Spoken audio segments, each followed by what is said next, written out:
frugal family home and welcome to my channel. Today I wanted to show you how you can take rolled oats just like these and transform them into your very own homemade oat flour. It's easier than you might think to do, and you only need the oats and one other thing to do this.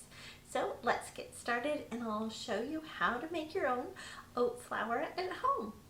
Okay, we have three kinds of oatmeal that you can use to make your oat flour. First one is oat groats. These are just like whole oats, and you'll need a grain mill to make these into oat flour.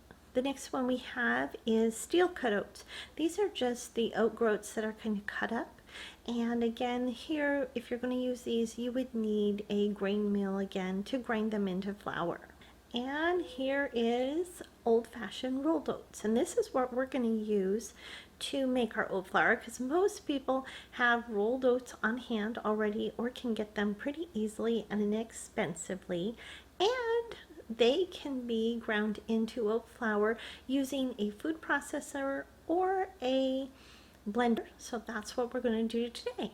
So let me show you how it's done. Now we have our rolled oats, and we're just going to put them into the container here. Now we're going to just put the lid on and process these rolled oats until they turn into flour.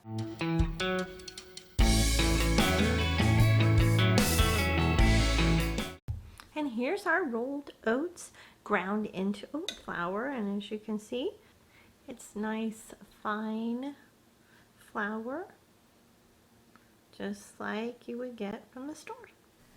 So that's it. That's how easy it is to make your own oat flour at home. And if you'd like the printable tutorial, you can find the link in the description. And if you don't subscribe to our channel yet, I would love to have you subscribe, and be sure to click the bell too, so you'll be notified when we have new videos available. Thanks so much for watching, and we'll see you next time.